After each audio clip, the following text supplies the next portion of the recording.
there before, or at least the communist spirit was the original state of humanity, and then capitalism came and ruined that.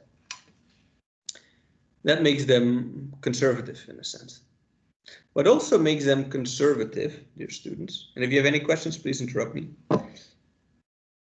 is that a lot of them base themselves on religion, which might be a bit surprising to you, because modern communism, Stalinism, Maoism, etc., are atheist ideologies. They're against the church. They don't. God has no real place in Stalinist ideology. But that's because of specific circumstances, because the church was against them in the first place, and they were like, well, then we don't like you either. But originally, the first communists were almost all Christians, and they used religion to make their point, partly because they genuinely believed it, partly because it was just a safe thing to do. People already believed in Christ, so if you portray Christ as a communist, then that's a rather safe way to start a conversation, let's say, right? It's safer than say, let's overthrow the boss. It's safer to say, hey, can I talk to you about the Bible, right?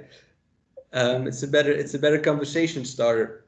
So they actually heavily used that. For example, Winston Lee, that I just said, used that. Thomas More was a literal saint who made this. Now, there's one author I want to point your attention to, because he's very unique. It's Willem Weitling. Weitling wrote a book called The Poor Sinner's Gospel in 1845. This book is the reason why you had to write this Christ homework last semester. What Weitling does, and this is a brilliant text, he basically, his point is that Christ is a communist, but he truly backs this up. This entire book is quotes from Christ and interpretations of them, and basically portraying Christ as a working class revolutionary. But he goes very deep. He has all kind of historical evidence. It's very convincing. It's one of the most convincing works in politics I've ever read. So he basically makes the case that if you're a Christian, you should be a communist. This landed him in prison, of course, because the church was like, what? No. They hit him over the head for blasphemy. But again, it's a very convincing book. You cannot find this book anymore. This book is shadow banned from the internet. I have a copy in PDF. I think I'm like the last humans that has it. I'm going to share it once on my blog to restart it and then see if the CIA finds me. But this book is very rare, but it's very good. It used to be big in his day, but it got burned. But the church banned it. It got burned, and that's why it's rare. So his idea is people already believe in Christianity. I cannot just write against the king because he's going to kill me straight up. So I'm going to read the Bible and see if it supports me. Oh, it does. So he made this argument to basically give people permission to resist, right? If Christ says it's okay, then well, I can do a revolution, right? That was his plan. It failed. The capitalism got to him first, but well, he was influential, especially after his death. Very interesting text. I'll share it one day. So you have this Christian angle. Another angle was of people who actually tried to do it. So this early communism was very practical and very experimental, and also a bit romantic in the sense that they would simply start these communities that they talked about. Usually this didn't end well, not because it didn't work, but because some kind of external force would come and kill them. So they would start these communist societies, these cooperative societies where people work together, right? Rather than trying to overthrow the system. They were not trying to make a revolution, they were just trying to create this new world, which is a very naive thing, to think that you can just go somewhere and then create a new society and the old land would not try to mess with you. One guy that did it without getting killed was Robert Owen. Robert Owen did it because he was rich. He was a capitalist, so people left him alone. But he liked these communist ideas. So he just thought, well, I'm a capitalist and I have major textile industry. But why don't I just try this communist stuff? Maybe it works. So he just bought a bunch of land. It's kind of like your modern Elon Musk who just does weird stuff. Like he bought a bunch of land. He said he took two or three of his factories and said, okay, you guys are in charge now, right? Here are houses, here's stuff, go. And it worked. They founded like a bunch of small cities. After his death, they got conquered again by the crown, but it worked for a good while. He started this. So again, this is not really revolutionary, right? This is just people dreaming about the past, people writing books about religion, people trying these farm communities. It was quite innocent, communism, in these times, and very utopian, a bit naive. That changes around the 19th century. Now communists start to realize that it wasn't going to work, that God was not going to come and save them, that if they kept talking about religion, they would end up in prison, and that capitalism, we were just not going to go back. It was not going to happen. You could still imagine the early days of capitalism that people would just be convinced, oh, that's a bad idea, let's stop it. But after 200 years, capitalism was so consolidated.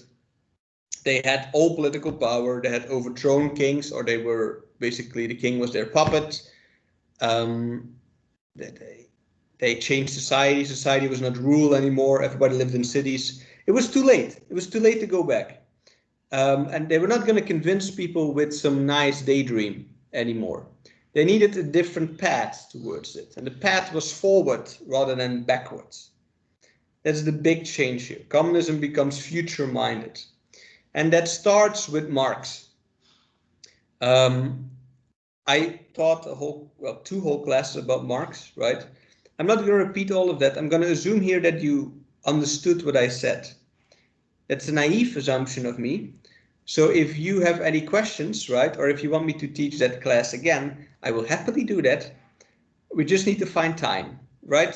So ask me anything about Marx. I will answer it. Right now, I'm going to kind of walk past that, assuming that we understand, but ask me anything, all right? So Marx and Engels, they were very involved in the movement. They wrote the Communist Manifesto, which you read. And what Marxism did is it revolutionized communism in a number of ways. First of all, Marx was a serious guy. Marx was an actual academic, not a guy who just daydreamed about stuff. Marx actually.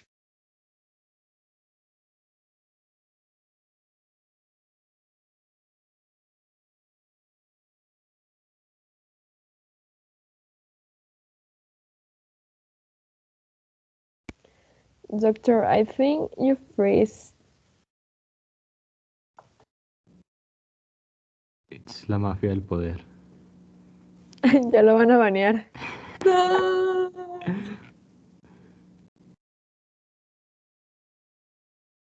FBI. Ya lo encontraron. Es por el libro. El otro libro, ¿cómo se llama? Lo que dijo él. El del Cristo comunista.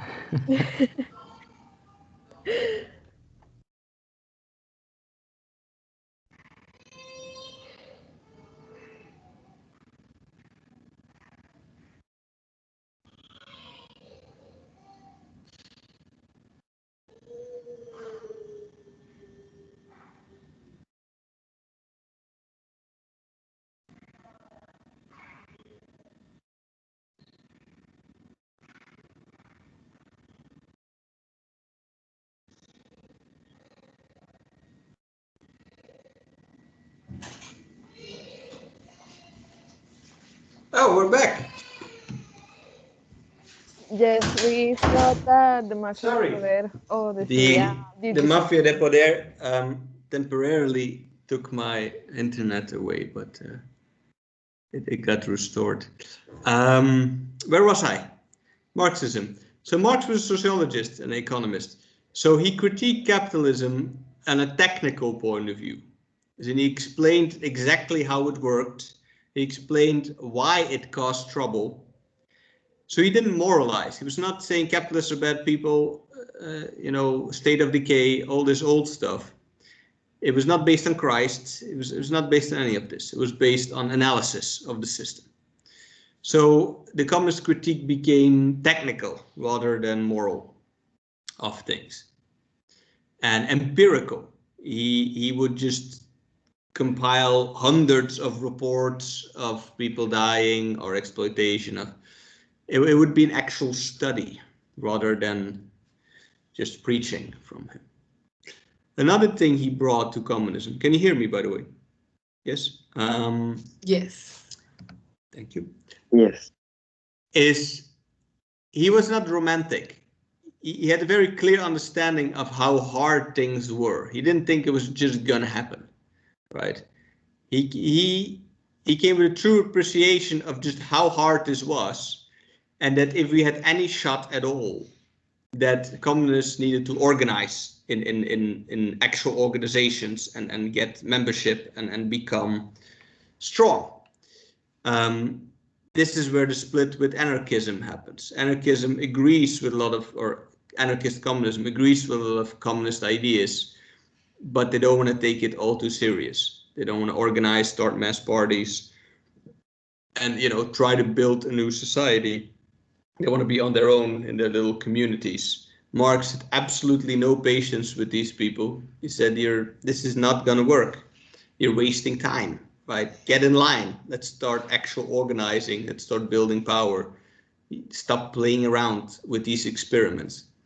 So this is where anarchism, and this was a literal split. Marx was fighting with them in person, with Buchanan, the main communist anarchist. They hate each other, and Marx won. Marx got the power in the communist organizations, and the other guy got banned to Russia. Not by him, by someone else, but anyway, he was out of the way. So Marx won this fight, and communism became a lot more serious and actually focused on getting this done instead of just daydreaming about things. And lastly, what Marx gave is a theory of how communism was going to happen. A promise, let's say, that class struggle, the fight between different groups, would lead to revolution. He said communism is going to come through revolution. The capitalist class is going to keep exploiting the workers are going to get sick of it, and one day they're going to rise up, it will be violent, and we're going to change this system. And this is going to happen, Marx said. He pointed out how capitalism was unstable and how at some point this was bound to happen. So here we have a very different mindset. It's not a more serious mindset, more scientific, and it's forward-looking, right? He says this revolution is coming. It's not in the past. Before capitalism, you just had other systems that were equally bad. Communism really is in the future. We're not there yet. It's the future. It's our destiny rather than our origin. So he grounded communism as a more economical theory rather than a moral theory, away from Christ. He was also not Christian.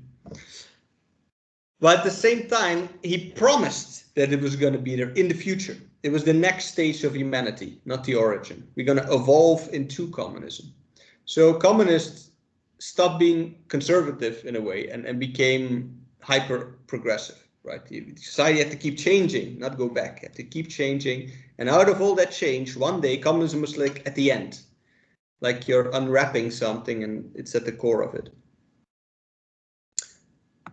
So then Marx died at some point, unfortunately, from throat cancer. They didn't kill him, they didn't get him. They tried, but they never got him.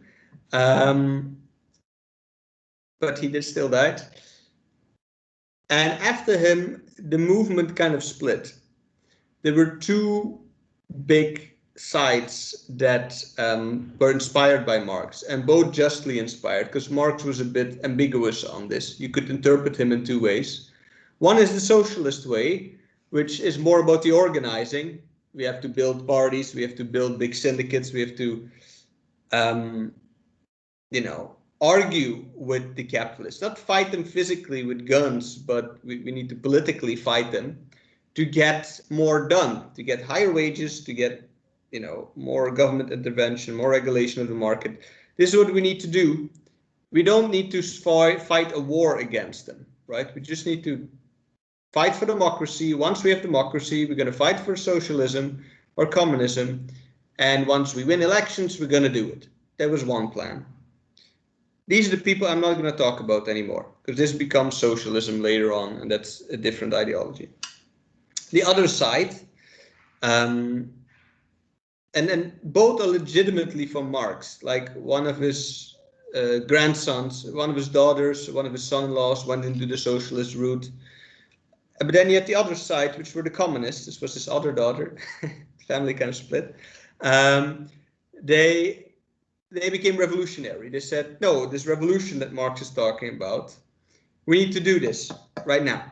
And that became modern communism or revolutionary communism.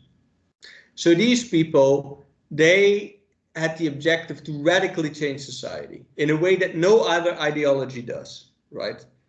To change everything. And that can only happen in a violent way. Not that they're not because they want violence. Like the point is not to kill people, but there will be violence. Because even if you do it peacefully, the capitalism is going to fight you. They're going to come. So you have to have weapons. This actually happened. Marx was still alive back then. This was in Paris in 1871. The Paris Commune.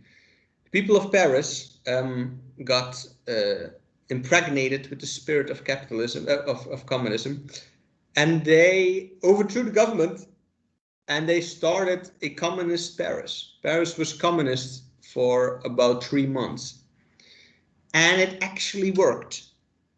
People were relatively happy. The economy was working. There was enough food. It worked. Everything was democratic. Everything was bottom-up organized. It only ended, well, because France, which was still alive, they only took Paris. France itself invaded them again with the help of Germany. France was fighting a war with Germany. Then this revolution happened, and then both of them were like, we have to stop fighting each other. We have to go kill the communists. And so they did. And it ended. But not because it didn't work. It ended because they got slaughtered. But anyway, there was a communist revolution. So communists were like, yay, the plan works. We just need to do it bigger next time. And they radicalized. One of these radicals, I included her to name a woman, so not all men, is Rosa Luxemburg. Rosa Luxemburg was a Polish revolutionary. Lived in Germany, migrated to Germany, or Germany conquered Poland, whatever happened first, but she became German. Basically, her whole life she worked in communist politics. Her and I think her boyfriend, but I'm not going to mention him because we're feminists today. So Rosa Luxemburg, she's one of the people who really drove this split with socialism. For example, she wrote an influential book called Social Reform or Revolution? Question. Spoiler, revolution is the answer. Where she basically makes this case against socialism, where she says, look, y'all are fools. You're trying to bargain with these capitalists. You're trying to talk to them. You hope that it's somehow going to be all right. It's not going to be, right? Read Marx again. Capitalism will end. There's nothing we can do to save it. It's going to go up in flames. And then from her perspective, this was really happening because World War I was starting later, right? This kind of like the world did end, or her world, she got killed. So there's no bargaining with the system. We need to end it. We need to have this revolution. That's the only way to achieve things, right? And she won this debate. So most communist parties went revolutionary. When we get to socialism, we're going to talk to the guy she's debating with. because there's another side to the story, but I'm not telling that now. But anyway, she won the debate. They both won. It's weird. But internally, she won the debate. And so the communists turned revolutionary and started thinking more and more as this giant uprising as the way to get things done. No negotiation, no prisoners. We're going to do this. And these were very violent times anyway, right? This was World War I. A lot of bad stuff happened. They tried a revolution. She tried a revolution in Germany. It got defeated. She got executed. But well, they were trying. And 1 year later, or at the same time, it would actually happen. Because Lenin, our good friend Vladimir Lenin, who I owe you a lecture about, because I never gave it last semester, but he actually did it. He in 1917, him and 10,000 of Russians made the communist revolution. It happened. There was a counter-revolution. They tried to defeat it. They failed. He was ultimately victorious. And they actually defeated capitalism. They ended capitalism. They ended private property. For a bit, then Lenin brought it back temporarily because things were going bad, but then afterwards they took it away again. It was like a kind of a fake start, but it ended up happening. And they created this new political system, which remained in power, right, for a good while, until they themselves stopped it. So it never was defeated in that sense. But it was different. For reasons I'll explain more next time. Lenin indeed ended capitalism, and people like him, Mao, etc., and Fidel Castro, they did the same. But what they created in place of it was not the good old utopian communism. They did not do what, communists wanted them to do, in the sense that they did not create this democratic worker society where everything was owned by the workers and people just cooperate in small communities. That did not happen. Lenin kind of tried it, but he had to step away from it because there was a lot of civil war and the economy wasn't ready for it. So instead he said, okay, look, I cannot do this right now. I just can't. We're not ready. We need to industrialize first. We need to first build up our power, our potential. We need to make it a little bit easier to produce things for workers to handle it, right? We need more machines and stuff and more education. And then later on, when we're ready, then we're going to do it. Except that point never came. They kept building and building and building and getting ready, but until now, China's still saying they're getting ready, but it's not happened in 100 years. So what they did instead, they took a middle position to say, we're not capitalism anymore, but we're not this communitarian communism either. We are in a stage in between of whatever you want to call it, state socialism, real existing communism, 20th century. There's many names for this. But in this new variant, the difference is there's no capitalism, there's no private property. But people don't control things directly. They control it through the state. The state controls everything. Takes it away from the capitalists. And they manage it for the worker. So in the sense that all profit goes back to society, right? All profit that's made is spent on building the roads and schools and theaters and paying higher wages and stuff for the people. But the people don't literally own it. They own it much more than in our society they do, right? You could vote for your boss in communist societies. You as a worker, you had a lot more to say than you do today, but you didn't literally own it. The government did.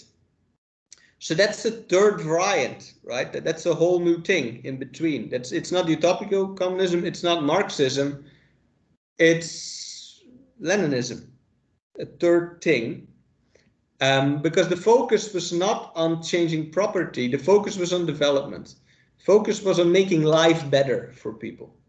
It was much more based in the workers being hungry and being tired of fighting wars for some leaders and stuff, than it was based in some kind of ambition to be independent. Now, what's important here is that this is different, right? This is not the plan, the original plan. It's based on it, but it's a new thing altogether. But it did work. It did bring development. These countries went massively forward compared to what they used to be, which is why this ideology actually appealed a lot to the third world. A lot of poor countries were like, oh, these other poor countries in 20 years, right? Everybody has education, everybody can read, everybody has electricity, like everybody has food. It works. Some things went wrong. They had massive famines, but that was mainly because they made bad choices. They just did it wrong. It was not communism. It was stupidity, and them trying stuff that just didn't work at all in agriculture. But outside those moments of crisis, average living standard was the same as Western countries and way better than third world countries. So this was successful, right? A lot of poor countries were like, yeah, Marxism, all good, but this seems more attractive right now, right? So we're going to go with it. It appealed to people, and his methods of revolution also worked. We're going to talk about that next class. So communism, as we know it today, if you say the word communist, that's based on this. But you, political scientists, need to understand that this is a third variant of what communism can mean. It's not the original. It's something different. So today we associate communism with the government owning everything. And that is true, because that's what it was when it actually happened. But that is different from what earlier communists were saying, let's say. Marx gave permission for it. There's like Marx kind of, in most of his writings, he argued against this. But there's one book, one essay he wrote, where he talks about this step in between, where he says that if you're not ready, you can do this in between. And Lenin was like, aha, this essay is the truth. Everything else, meh, but this here. And then they focused on it. I talk too much. This is where my story of history ends for now. Do you have any questions? I have a question. Yes. Okay, you all are free and we have a communist society, but in the process, what are they going to do with the owners of the means of production? Like, are they going to kill them, or like? That's like a very good question. Yeah. And my next lecture is about that question. Oh, okay. So I'm not going to answer it now. The answer is it depends. Marx did not intend to kill them. Marx was very simple in this. He said, you're a capitalist if you have capital. If I take your capital, you're no longer a capitalist. You're just another person. He was wrong in thinking this. It was not that simple. People didn't just stop having this elite mindset once they were not the elite anymore. But the original plan was to just integrate them. But that was not so simple, and different leaders tried different plans later on. But we're going to talk next time. I don't know, next time in the class after that, but I want to talk about the revolution and how a revolution has all kinds of practical problems like the one you talk about. Any other questions? Somebody typed something. Eat the rich. That's Rousseau. Rousseau said that. He said that, what was the quote again? Like, if you're going to die of starvation, let's at least eat the rich, or something like that. Any other questions, or are we moving onwards? Yeah. Okay. Are we gonna see Lenin's theory? Yes. So Okay. there's one class about revolution, and then we're gonna talk about like different variants of this 20th century communism, who are practical. They're different models of government. They're no longer theories or books. They're grounded in what actually happened. Yes. But today is more about the prehistory of it. Now, what do they have in common? Because they're different authors, different periods, right? 500 years time span. But there's some topics, some values that are more or less consistent amongst communists. That's what I want to talk about next.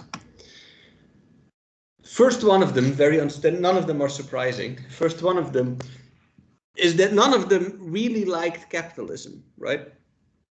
None of them, all communism starts with a critique of distribution. All communists were critical of how the economy worked. In particular, they had a strong hate for exploitation, for the idea that you had to work for someone else and make them rich and you never get ahead, right? Because it's a working class movement. So exploitation, in short, means that wealth is created through withholding gains from workers, right?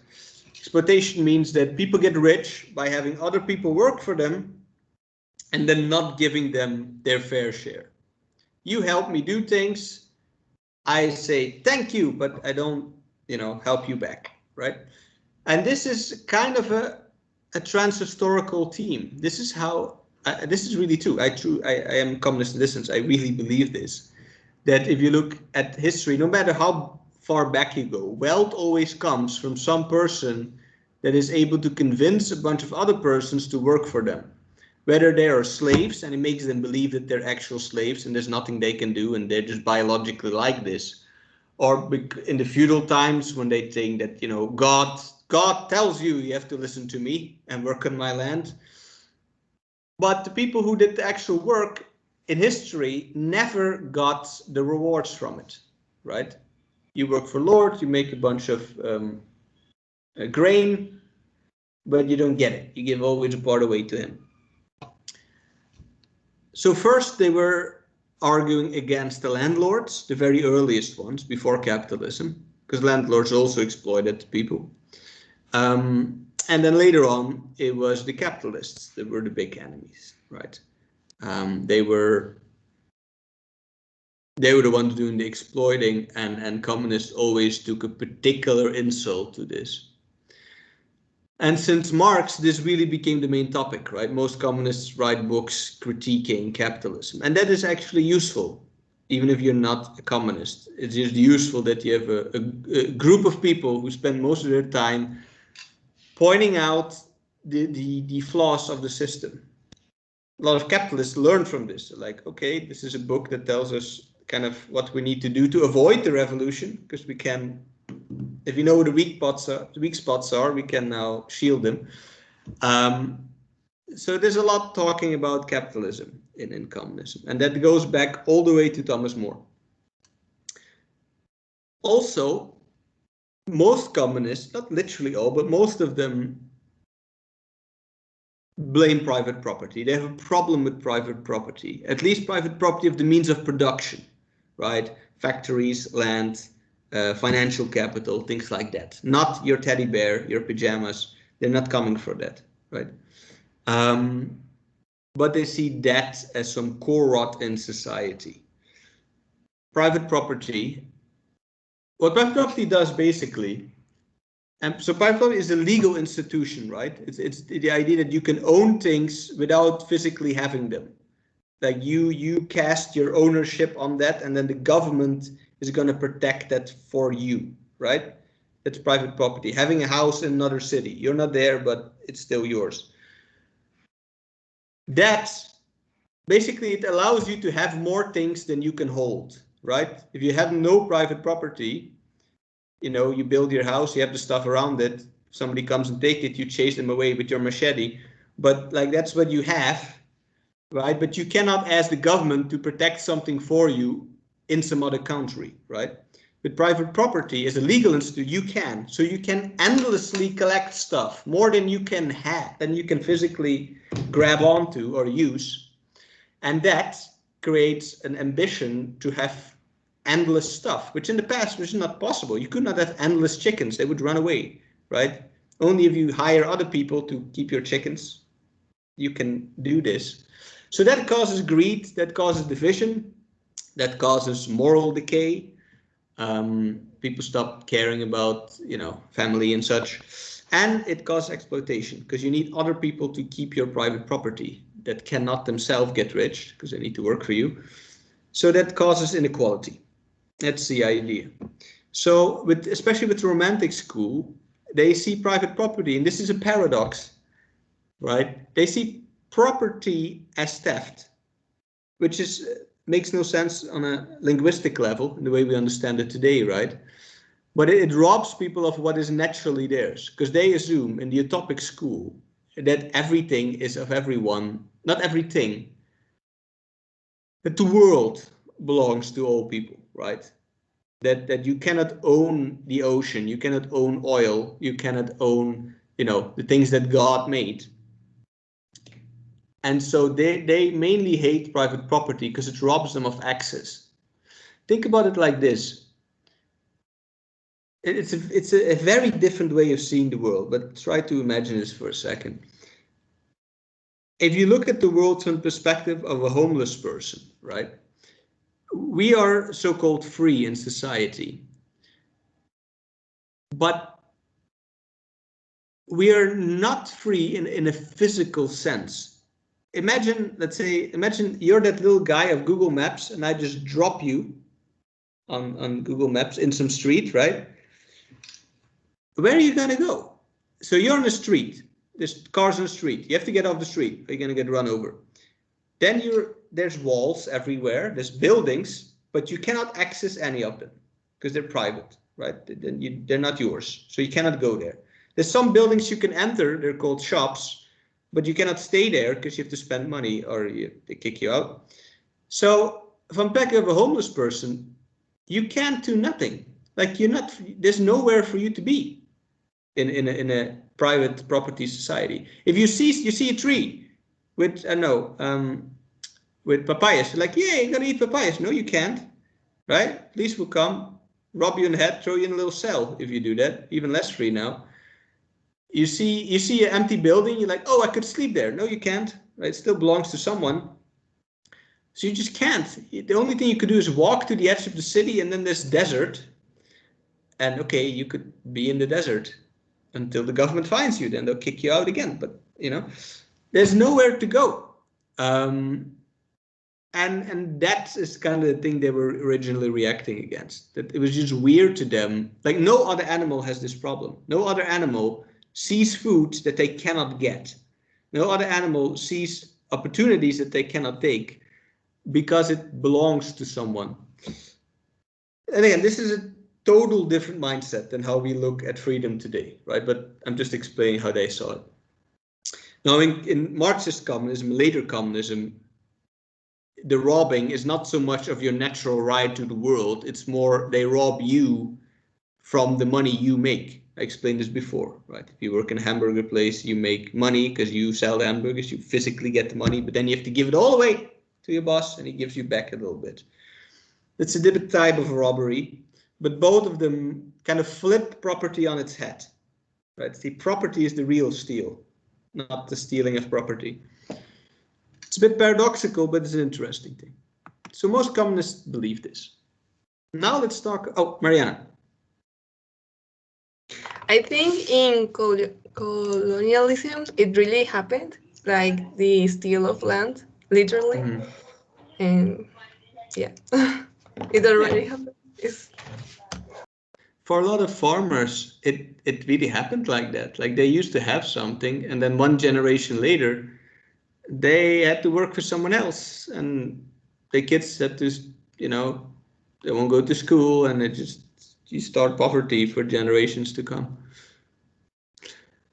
Again, this is the romantic vision on it, right? This is not like this doesn't do anything in this world if you say that. You need political power to change things. But the second thing that communists share are commons. That's what the word comes from. Communism is based on the root of common. So common is a thing that we share, a thing that people commonly use, right? Like a common lunchroom. at your work, right, is the room you can all go to, right, and eat. Now, commonism believes that there are natural commons, that there are things in the world that we naturally share, such as the air. Nobody owns the air, right? Yet. Elon Musk might buy it one day, but so far nobody owns the air, right? Water seems to be a common, the ocean, right? Nobody owns the ocean. Land, you could see land as a common. Capitalists will disagree, but communists believe that the earth itself, you know, like we all live in it, right? We all need to use it. But also forests they see as commons. Nature, knowledge is a common. We, you know, language, you use language that was there before you. Nobody owns language. And well, today you can own knowledge via patents, but in the past that idea didn't make sense that you could own knowledge. And the internet is a common. No one literally owns the internet, although it's kind of a very 90s view in it, because today the internet is owned by about 4 companies. But it used to be kind of a, you know, common, or you can still see it like that. So communists, they care a lot about this, about the shared environment, right? They don't think you should share your house or your bed with someone. That's like cartoon communism. When they talk about commons, they mean big things. So they're very concerned with access to these commons, right? So a common could be land where you could have your chickens be at, right? So everybody can use the land, but you have to regulate it, because not one person cannot take all the land, right? So you can put your chickens there on Monday and me on Tuesday, and we kind of just work it out, just like you work out a common kitchen if you live with people. So this is what they're trying to do. They try to protect these commons that historically got privatized. And now you can't use the kitchen anymore. You have to pay entrance to the kitchen, right? If you'd see this in a house situation. So they think they should be regulated. They're not anarchists. Anarchists say you can do what you want in the commons, right? So if one person wants to take all of it, then you have to try to stop him. That's not what communists believe. Communists believe that we should make rules about how we're going to do this together. So everybody can use the land, the resources, the energy, the knowledge that is in the world. In a modern sense, modern political parties that call themselves communists, they will try to live up to this ideal by providing free access to services, free healthcare, free education, free transport, free internet. This is like how you would implement these communist ideas today if you were a communist party. That's what you're trying to do. And also to have national resources nationalized, right? Oil, minerals, they belong to the people, not to anyone. That's a communist idea. So that's one concern with the commons. The other thing that has to do with the commons is common production. There's nothing to do with nature. This is about the economy. So communists, almost all of them, share this idea that the big alternative to capitalism is cooperative production, which basically means that workers own the company, right? The people who do the work, they come together, they come up with a plan, they go to work, and when they make profit, they divide it amongst them. That's the idea. You work together to get something done. So in my case, me and the other professors, we would have meetings, we would decide what we're going to do. We would take the subsidies and your tuition and we would split it, right? It's not what we're doing really, because the director earns 10 to 12 times more than me. But anyway, right, that would be cooperative model. I'm going to talk about this a lot in a separate class. I'm not going to go deeper here. We're going to have a class on this. But workers either directly or indirectly share the means of production, right? In the modern communism, in the Soviet type, you don't directly own it, but you still get the benefits from it. It comes back to you through government spending or one way or the other. It's a more indirect way of doing that. So you have this cooperative commons, which is another type of communism. And this idea is very old. And what's beautiful about this idea is that it still works more or less the same as 500 years ago. And it actually works, but that's for another time. 3. And again, you can interrupt me if I talk too much. Third thing that typifies communists is a genuine concern for welfare, right? Communists, like socialists, they share this characteristic. A very practical focus on helping people physically, right? On the material conditions of average people. Now, all ideologies in theory have this, right? All ideologies want to improve the economy, but it's more of it's a matter of priority. Like communists care a little bit more about this. This is kind of the first thing they want to do is to help poor people. Liberalism also wants to help poor people kind of in theory, like we're going to create a system that then is going to be better and then people are going to be better later in 200 years. With communism, there's no patience for this because it's a working class movement. People are hungry. They're like, no. First the food, then we talk about other things. So they have a very strong focus on meeting the needs of masses, food, healthcare, education. That is kind of the first thing they try to do. And that makes communism very real. Communism is often portrayed as a very theoretical thing, which it partly is, but it can always point out to very concrete things it's trying to do. And that's part of its power, right? It's like Lenin, for example. People are hungry. Right when he came to power, he said, look, he came to power in a war, in World War I. Russia was in a war when he became the president with Germany. And Lenin just said, I don't want to fight this war. This is a waste of money and resources. I'll just lose. Like Germany, take whatever you got. I don't want it. Right? White Russia, Poland, whatever. Screw you guys anyway. He just let the Germans have the part they already had. So he could save all this money and buy bread for the people. So he ended a war to feed his population. He voluntarily lost the war just because he didn't see this being useful towards meeting the needs of people. And by that, he ended World War I. Because then the German poor people were like, oh, you could actually do this? We could just stop and eat? Oh, we're not fighting anymore. And then Germany kind of collapsed on the inside. It's a very interesting dynamic. Anyway, this is their priority.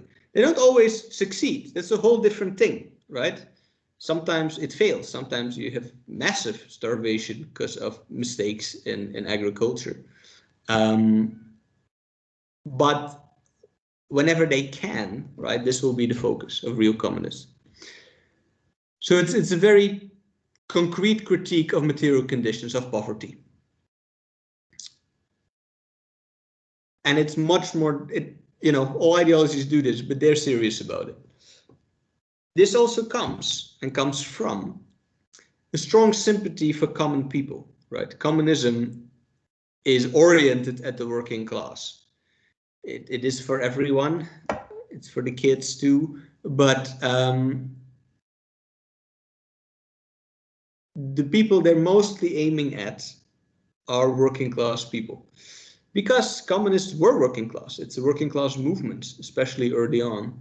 And I'm not talking about the guys who write the books, but the guys who actually are in the parties, make the revolutions, etc. They're working class people. And they needed to, because they had no money. Right? Communist parties typically are not rich because they don't have rich people in them. So they need people to make their case. They need numerical weight. They're mass movements. So they have to be populist. They have to appeal to the mass. There's no other way. There's no elite road to communism. And this was very real. Like, in election time, you will see that all parties will try to appeal to the working class, right? And Anaya will visit people in their homes and like, oh, you eat tacos too. That's so cool, right? And all parties and the PRI will, wash people's dishes, you know, all this like clowning that happens, right? And let me do your laundry and stuff. But with communism, it's all the time like that. It's not just during election time, partly because there are no elections, but you know, it's not all the time. It is all the time. They actually glorify working people. I explained this in my other lecture, right? The working class are the heroes in movies and theaters. There's statues, there's medals. They make the front page when they do a good job, and they finish the metro. They'll be like, "Yay, you finished the metro." So this was very real. This was not a gimmick. Although not all of it was working class. It's kind of working class and the intellectual elite that come together to make communism. A lot of communists were educated people, because political philosophers are educated people. If you cannot write, you're usually not a political philosopher. So it's kind of these two. And this role of intellectuals became more important over time. Especially in later communism, they kind of take over and start taking more power towards them. That happens with Lenin. Lenin kind of advocates for this. But as a whole, compared to any other movement, it's the most working class one. Which means that your enemy is, of course, the elite, right? Communism thrives, is populist in the sense that it constantly reminds people of this difference with the elite, the economic elite, whether they're capitalists or landlords. That depends on the country we're talking about, but that's the main fight here. Are you okay? Mr. Hugo, are you alive? Yes, teacher. Okay. You seem to be sleepwalking. I'm sorry, my voice isn't too exciting. Last, or almost last, what typifies communism is an appetite for radical change, right? Communism, compared to other ideologies, all of them are radical in some way, but communism is the most obviously radical one. I think communism and neoliberalism are the two true radical ideologies. But with communism, I think they're the same, but communism is more obvious because they want to change society on a much more fundamental level. They're not trying to change the law. They're not trying to change, quota for women in parliament. They're not trying to, they want big things, right? They want to change society beyond politics. It's not about politics anymore. It's about the economy, right? The idea is that we can talk a lot about political change, but that won't mean anything unless we change economical relations. To give you one example, in democracy, in our democracy, for example, almost everybody in politics is a lawyer or a former CEO. There's a few examples. AMLO is a political scientist, but almost everyone is a lawyer. And there's a reason for that, right? You cannot be in politics if you're poor, because for most of the time you don't get paid. You only get paid when you get elected. But that comes after 10 years of trying to get elected, right? If Samuel was poor, he could not run 2 years of $1 million peso per month ads, right? I cannot do that. So if you don't have political equality, communists say, it's still an unfair game, even in a democracy. So yeah, we're for democracy, for all of that, but the economy is more important. We need to change things from the ground up. We need to change basic economic relations. And that makes it cut to the root, right? It's a much more radical change than any other ideology, because it wants to really grab all the way down and change things from the bottom up. That doesn't mean they don't pay attention to other things, right? In history, communists have always been more on the democratic side of things, and in practice, fighting for political change, fighting for universal suffrage, fighting for freedom of speech, etc. But that was a secondary objective. That was just on the road to the real fight. The real fight is about the economy, right? politics is just is a means to an end. It's not really about that.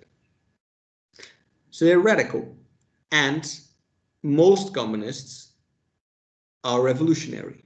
Not all of them. I explained that already. But they believe that that they need to take power, right? They need to gather as much power as they can to make this deep change. This is going to be a top-down change. And it will probably happen via revolution, if only because capitalism is going to fight back. You have to take them out, because they're not going to allow you to do this. And there's a lot of truth to that, if you look at history. So they think, well, capitalism is already violent, so we have to overthrow it with violence, right? We have to do a coup, more than a coup, a revolution. Revolution is a bit bigger than a coup, because you try to take out the entire elite as one, not just the president. So we need this big change, and that's what we're going to talk about in another class, right? Now, this revolutionary temper is typical of modern communism. It's much less there in the early communists, partly because they didn't dare to say it, because they would get instantly beheaded, partly because they didn't want it. And it's also not there in socialism. But modern communism is revolutionary. It seeks for a big change. There's no talking about it. We're coming for you. We're going to do this. And one thing that comes with this radicalism, is that communism is genuine. It's honest. And that sounds a bit weird for me to say that, but once we get to other ideologies, this will become clear. Communists historically are very driven by a moral vocation, right? They have a clear ethical goal, a moral goal of ending poverty and exploitation. And they're not cynical. This is not a means to some other end. This is not fake. There is, I think the only exception I can think about would be North Korea. But all other communists genuinely believed in what they were doing. This is unlike fascism. They're not trying to do this to then have the power to then get rich. That just never happened. Stalin didn't do that. Mao didn't do that. They all stayed true to their own beliefs. None of them secretly was rich. So it comes from this moral vocation, which gives it a lot of power, right? Even if it's bad, it's still well intended, which is a difference with other ideologies. It starts from this core Christian concern of the other, and that gives a lot of power. It also makes it naive, partly, right? And it makes it radical. That's why I put it on this slide, because you think that the end goal is good for everyone. That means that since you think that you are morally right, you will take bigger risks than others, and you will maybe be a bit more violent because you think that you're doing it for good anyway, right? So this moral vocation can also be dangerous because it gives us a kind of religious fanatic flavor sometimes, which can actually lead you to killing a bunch of people because you think it's for the greater good. But anyway, it's a big comparison to other modern ideologies, which liberalism, nationalism, conservatism, socialism to some extent have a cynical element in them. With communism, this is very rare to find that. And lastly, I'm almost done, is about democracy and the state. I call this 4.5 because there's no real agreement here, but I still want to mention it because it's a theme. So on democracy, communists historically are Democrats. They're Democrats, all of them, including modern ones, are Democrats in the classic understanding of the word, of the rule of the majority, right? Or as Aristotle said it, the rule of the poor, which is the majority. So all communists agree 100% with the premise that the state should be ruled by the majority of people. because that is the working class, that is their own group anyway, right? So why would you be against that? You would win. That is different from what we understand today with democracy, because we have a liberal conception of democracy.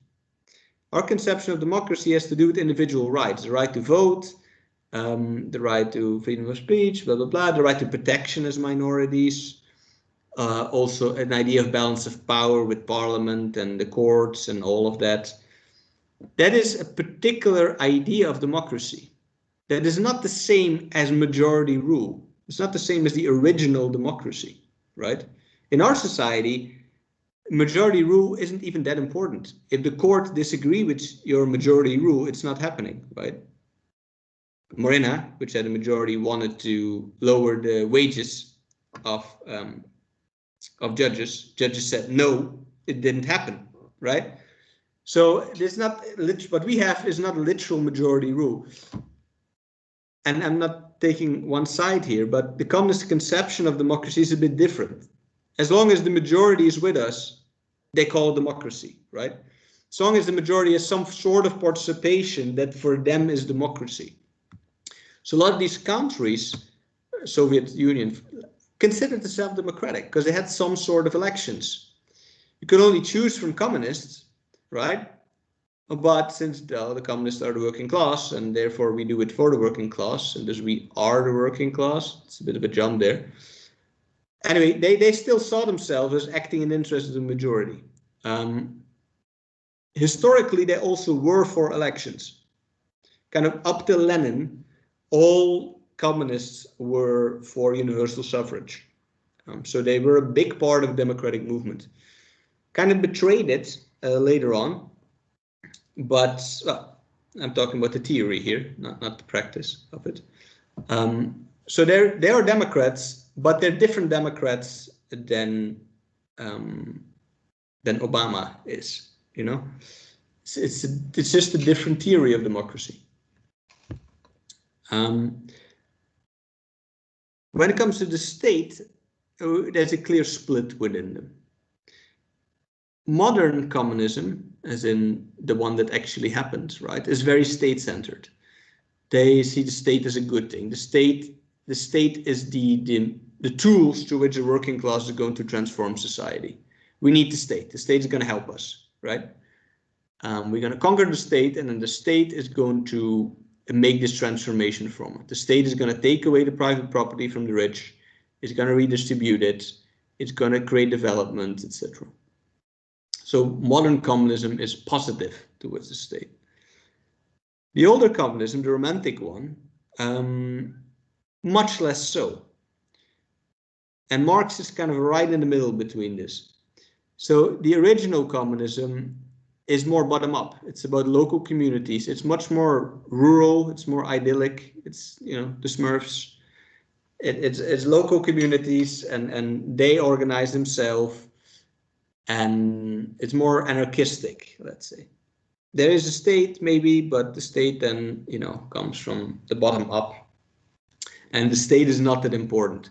Because the early communists, they could just not imagine the state being on their side. The state was the king and his army in practice in that day. And well, that was the enemy because they were the landlords. So the idea that the state was going to help you was just not fathomable to them. Only in modern times, when, you know, state becomes secular and stuff, they could think of the state as being on their side. But regardless of how state-centered they are, regardless of how authoritarian communism got, and it got very authoritarian under people like Stalin and Mao, it was always targeted towards the support of the people, even if they didn't literally ask it via referenda or such. They cared. They spent endless amounts of energy on propaganda. If they did something wrong, they wouldn't just, let's say they would want to kill someone. This is a good example, right? They wouldn't just kill them and then be like, deal with it, like to their family. Just throw a middle finger like, we killed your brother. Ha! That would never happen. No, they would try to make some kind of theater with some show trial and like, oh, we found evidence that your brother, you know, is a Satanist and that's why he has to die or whatever. Like, not Satanist, that's the church, but, you know, a spy or something. but they would always at least pretend for the public, right? In Nazi Germany, this is not true. The Nazis were like, we're going to take your stuff, deal with it. Oh, you want to talk? Bam, kill you too, right? Communists didn't do that. They always wanted the people to like them, because the whole theory is based on that, right? It was fake, partly, but there is a difference. They always spend a lot of time talking to people, trying to win them over. So it is still a populist movement, even if it's authoritarian in many ways. Not always. Like at the end, at like the last 10 years of communism in Eastern Europe, a lot of governments just became cynical and they didn't really believe their own narrative. And they were like, communism, yeah, whatever. Just go to work. But for most of it, they actually tried.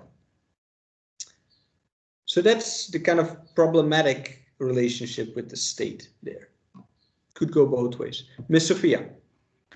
I have a question. I had to leave, so I don't know if you said it, but because in communism, you don't have elections, that means that I can become like part of the government, or like it is just one man who stays on that position all his life, or how does it work? No. So first of all, it depends on the system, right? You have some theories of communism which have normal elections with multiple parties, etc. Communists sometimes win elections. Then they usually get invaded or something bad happens to them, but they did win elections. And within communist countries, let's say Cuba or Soviet Union, you do have elections. All political positions are elected, but they happen in stages. So you elect your local representatives, right? So these are just guys. Okay, it's more democratic than our society in one way. So everything is elected. Your company your boss is elected at your work, your team leader, right? Then he elects the general manager. Then they elect the CEO, right? And then outside your work, you get to vote on like a neighborhood representative. Then those neighborhood representatives, they run for local Congress, right? Or for city council. Okay, from them you elect people in city council. From the people in city council, you elect your local Congress. From local Congress, you elect national Congress. And from those people, you elect, the bosses that run the country. And then from those 10 guys, they elect the president.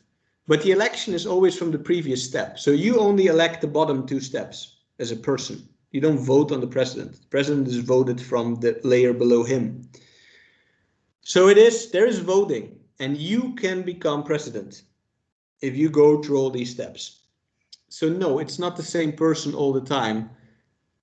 That happened a lot because that person at the top would then, kind of blackmail the people right below him to keep electing him. Like, we basically say, you're going to vote for me, I'm going to kill you. That's how it happened with Stalin. So that's why he kept being president. And the same in China now. You could vote against Xi. It's just very bad idea for your family to do that. So if you're at the top, if you're in the government, right? A normal Chinese guy could do it, but not. So that's how they kind of made it like a dictatorship. But that's not how the system works. The system works, you have trapped elections all the way up, and anybody could become part of a political party and could become part of politics. But you cannot change communism because you always have to go through these other people in your party, right? Because they have to vote for you. So if you're not a communist, you're never going to make it to the top step because you always need majority support within the party. So it's very hard to beat the system from the inside, although it happened. It happened in Russia and in China. They beat the system from the inside, so it's not multi-party democracy, but yes, you can become president. Thanks. Sorry, it was a long explanation. Any other questions? We still have 5 minutes.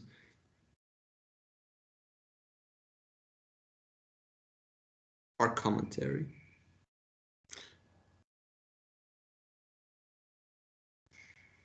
If not, So okay. I asked you for homeworks last time. I didn't receive any. So the part of sending me the homeworks, I think we got stuck on the sending part. So I guess this is an old skill. You know, it's so 2019 to still send people things. So I will open it as an upload. I think your generation forgot email.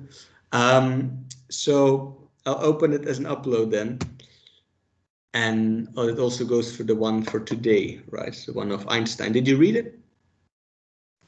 Yes. So always we must send it to your email, or are you going to upload it on Teams? That's what I meant. But given okay. this is too complex, I'll open an upload thing on Teams for you. Sorry, we didn't think about that. It's okay. It's okay. I have patience. So that's that. All right, 3 more minutes. What do you think of the text? Why socialism?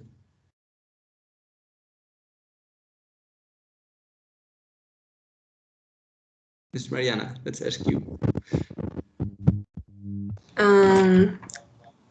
I like it, and he has really good points. And the things that he critiques are the same that happen now. So yeah, it's like relatable. And what else? It's great. I think it's great that he has interest in politics, even though that he is a physics. And that's important also for today. But I think today there's no much political, like artists or scientific people that do political stuff. And also, it's funny that he was in favor of socialism, but we never learned that in school. Like, well, Yeah. they never teach that. So he was. Right? Were you surprised to learn this? I don't know because I knew before that he said like I'm a citizen of the world and he has really like ideas, and cool ideas. So I think his view of reality matches with what he thinks politically to say. It's too bad he stayed out of politics. I think at one point they offered him to be the president of Israel, and he just said no. So like, nah, I don't want to. No, I want to think about Matt in my man cave instead. But he did write this one thing. In first semester, we made an essay on the like the brain of Einstein, and in the information, there was nothing about that what he thought politically. It's the So, internet. yeah. It's the internet's best kept secret. Yes. All right. I have to go to my next class, and so do you. So I'll see you, girls and guys, next time for more communism. There's no homework for next time. Lucky you. Okay. All right. Okay, Thank thanks, you. doctor. Take care and have a great day. Have a nice day. Bye. Bye.